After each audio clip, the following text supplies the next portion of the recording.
Oh, we're live. Okay, awesome. Welcome everybody. Thank you for joining us to everyone on YouTube watching. Thank you so much for your continued participation. Quick reminder, if you haven't taken our survey yet, you can find it on our page on the town website under committees and councils. And with that, I will call the meeting to order. Welcome to committee members. First, just to get a couple housekeeping things out of the way, I move to approve the minutes for the June 13th meeting as submitted previously around by email. Do I hear any discussion? Second. It's Second. actually, Katie, excuse me, it's the July 13th and the June 22nd, but if I could have separate votes. Oh, perfect. Okay. Yep. July 13th, rather.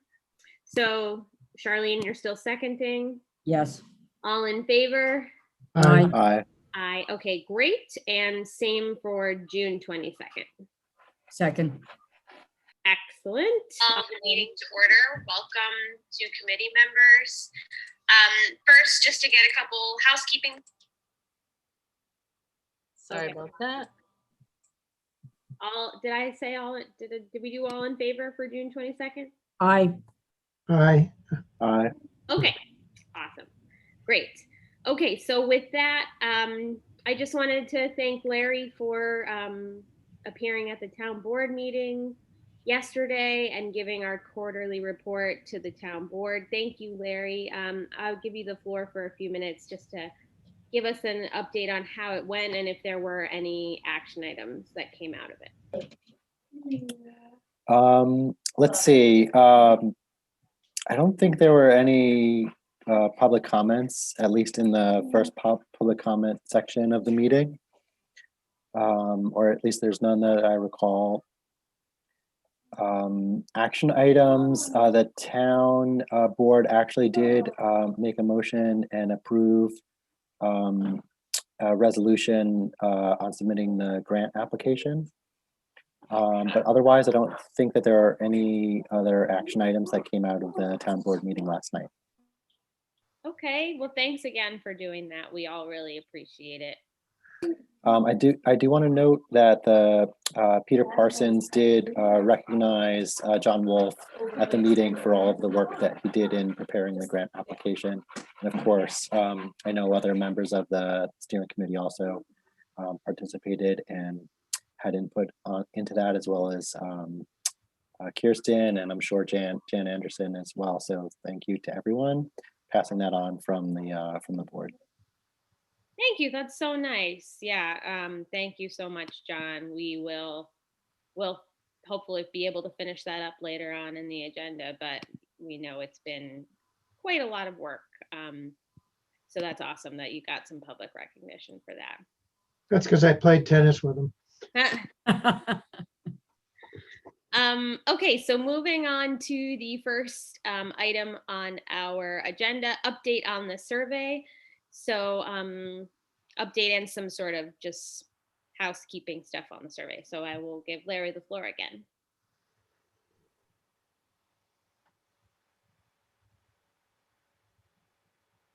Oh, you're on mute, Larry. I'm just unmuting. There we go.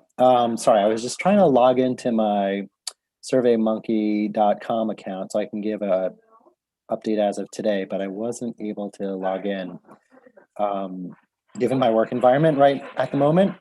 But a quick update is as of yesterday when I checked, we were at, I think it was 286 survey responses. And I know that between Kirsten and I, from our last conversation, that we probably together have about 20 more physical or hard copies of the survey that got dropped off. So we're well over 300 copies of the surveys or responses to the surveys that have come in to date. Seems like, I haven't really gone in to analyze the results yet, and I don't know that it's appropriate that we do at this point. But it seems like we have a pretty fair representation of submissions from the different hamlets within Lewisboro, so that's a good start. And the intent is to keep the electronic version of the survey open indefinitely. or at least until we're ready to engage with a consultant to help us, analyze the results. And so at this point, it's kind of like we're in the midst of a survey response period. We're trying to find better ways to get responses in. I think we're making an effort to get some more flyers out around town in different locations that has the QR code to make it even easier for people to just point their phone and go right to the survey site. And I anticipate that we'll just continue to keep getting the word out through the summer months, at the very least. Awesome. I was responsible for the drop-off locations at Wacabuck and South Salem post offices. Between the two, I've only had one response dropped off. So if anybody else is on, I know Kirsten has been collecting responses at the planning office. And I don't know if John or Mark has had a chance to check in on their drop-off locations. But I would anticipate that most of our responses will continue coming in digitally, at least for the time being. Yeah. Let's go through real quick. So Larry, all is well with Wacabuck and South Salem, it sounds like, in terms of post offices. John, I know that you had an issue in Vista that the envelopes just keep disappearing, which is definitely a bummer. Yeah, Do you have envelopes in Greenwich Produce as well? there's a flyer there, Oh, okay. and I put 3 flyers up in Ontario. Okay. By the way, if I disappear, my power just flicked a couple of times, so. Yeah, I think we're all having trouble with that. If we go dark, we probably will have to reschedule for another night. Yeah, Elmwood is famous for losing power, so. What Yeah, are we that's why I doing? keep looking out the window. Like, coincidence. Yeah. What are we gonna do about Vista? Because I don't want people to go to the post office there looking for paper copies and then be disappointed and Well, there is a flyer still there. right. So, I mean, I don't know what, it's twice now it's happened. So I guess there's some mischief there. Does anybody have any Uh, ideas? I was also told by, when I Camera put off. the envelopes up in the South Salem post office, the postmaster there said that the supervisors often come around to make inspections regularly and they check the bulletin boards and sometimes they remove items. So it might be, it might not be mischief, it might just be something that they might see as inappropriate.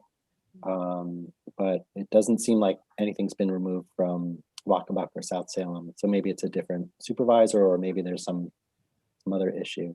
Well, when I put them there the first time, I asked if it was okay and they said, no, yeah, no problem. So, Cross River has been fine. In fact, I got, I think around 6 or 7. And I checked it on Saturday. There were no more. Okay. Mark, have you been able to check Golden's Bridge? So I'm actually going to go over there tonight. What I did is, okay, a couple things.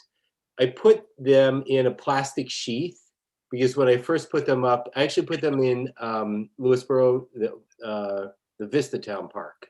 There's a big billboard. I could send you a picture of it. where they Flyers, you mean? advertise the concerts.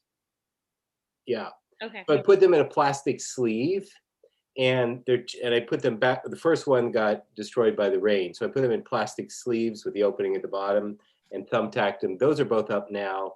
I just went back to Greenwich Produce, Oak Ridge Shopping Center, to put another one up, but the one John put up is still there.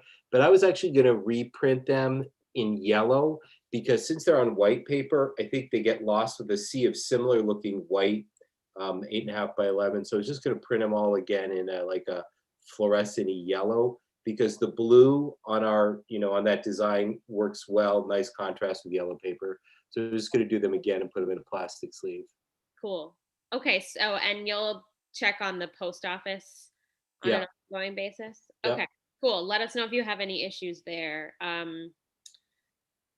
So Vista, I guess maybe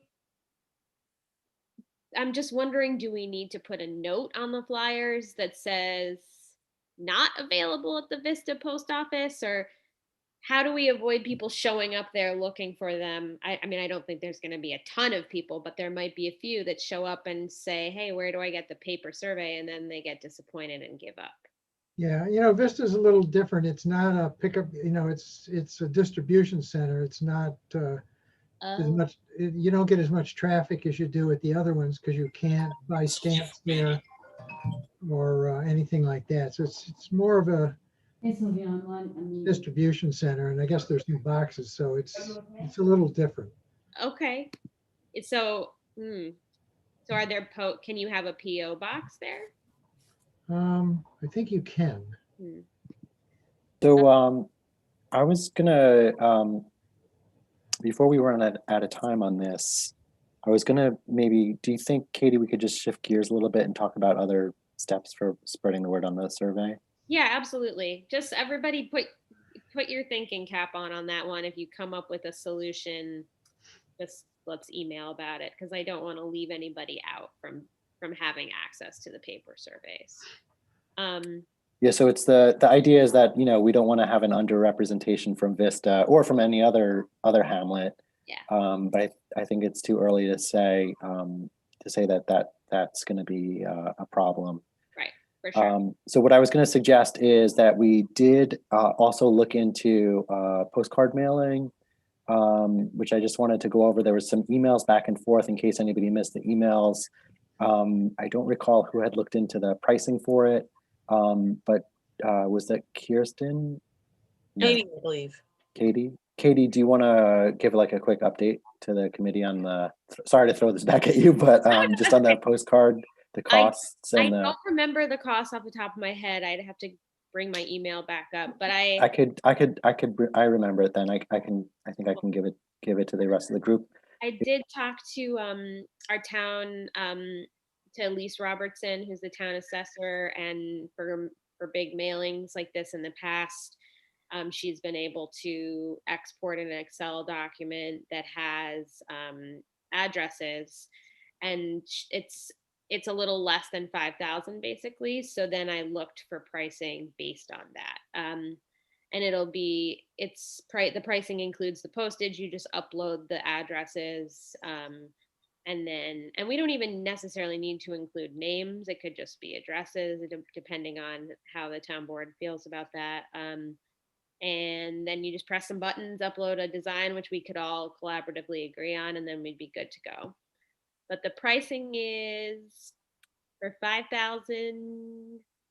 I want to say the email that I saw, I believe it was like $1,900. Mm-hmm. So it's not insignificant, but it is a cost. Yeah.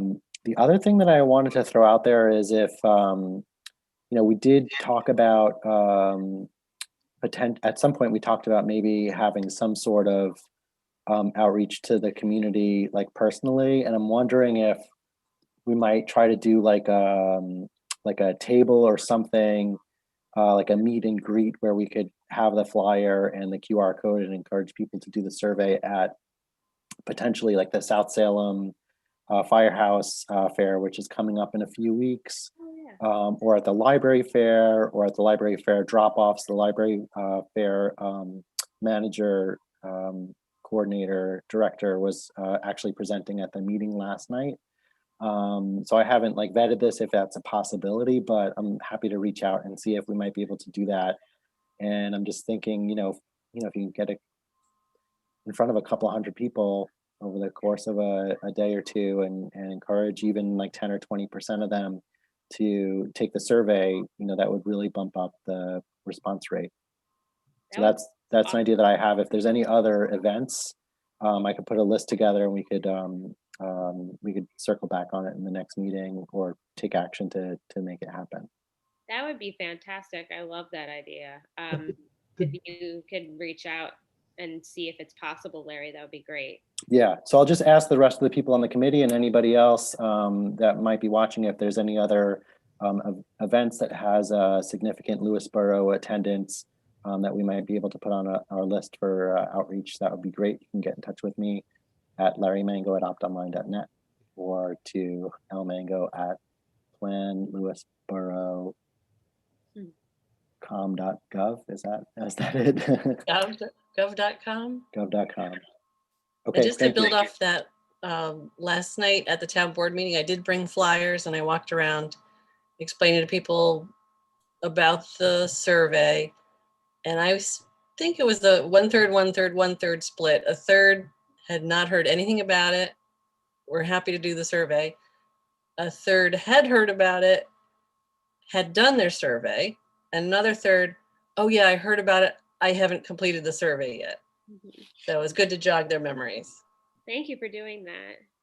Yeah, at the library fair, you'd have to have a table because if I recall from 2 years ago, all the drop-offs are outdoors. Okay, that's my idea on getting the word out, is to try to get in front of people personally. Cool. Yeah, I think that's a great idea. I mean, if we can get them up in the neighborhood of 800 or more survey responses, I think that would be fabulous. I'm letting us go a few minutes over on this because we have some extra time in John's section, by the way. So if there's any other thoughts, we can go till 7:50. So are we stocked at the Onitrude? Because I know there's a barbecue there this weekend, right? Isn't there a There Democratic? are 3 flyers up in Onitru. One as you walk in the door, one down the hall, and one up by the rec office. Okay. Thank you, everybody. Okay, so I'm gonna kick the topic of the mailer. Let's just make a note for Jane to circle back on that, and we can talk about thoughts for, if it's possible, how we should move forward during her section. And Larry's gonna take the lead on asking how we can get tables or whatever needs to happen for those other events. Cool. Didn't sound like there was anything else on the survey. So moving on to the next topic, update on the RFP to consultant. Just if there's any next step stuff or any new developments. And I guess actually that's a question for Larry and or Jane. We can talk about it in Jane's section if there's anything that we need to do as a committee to share the RFP document with the planning board, the zoning board, and the architectural review committee. Also, I'll give Charlene the floor. Also, I sent around a list of around 11, 10 or 11 consultants that we may send the RFP to. If anybody wants to add anything, that's fine with me. It's just, people that I've heard about or know or whatever, and we've done work for various municipalities. As to the RFP, I revised it in accordance with Jan's and Judd's comments and everybody else's comments, and I thank you for that. Hopefully, Larry, I ask you whether in fact the board is going to, or the board referred it to the zoning board, planning board, blah, blah, blah. All the boards. Yeah, I don't believe that. I don't know if I asked for that last night. I don't recall if that was in my ask. It doesn't have to be a formal, but I would, when it gets to Jane's time, I'm going to request that she makes sure that it's formally sent to those to those boards for review. And just a note in terms of organization, in our shared drive folder, there's a folder for grant related materials, and in that, I'm sorry, not grant related, in the RFP folder, excuse me, there's the document that has the list of firms Charlene was referring to. If you want to add folks in there, you can just open up the document and edit it. And we'll just keep that as a working document until September. Yeah, and what we would need now is everybody's comments so we can get dates together. Because I didn't put any dates in because I don't know when it's going to be finalized as a RFP. And as soon as it's finalized, I think this question came up before, whether the board needs to formally state that they're doing an RFP or whether they just do a consensus that we can send the RFP out. I also suggest that we advertise in the American Planning Association and on the web, of course. And, you know, I don't know whether newspapers really would be the appropriate place to advertise it, but maybe, you know, in one of the newspapers. Okay, great. I do remember that we're asking for comments back from the other boards by August 26th at the latest, so that we gave them a month from yesterday. So I don't know whether it was done formally, though. right, yeah. Whenever they get it, that'll be their Yeah. deadline.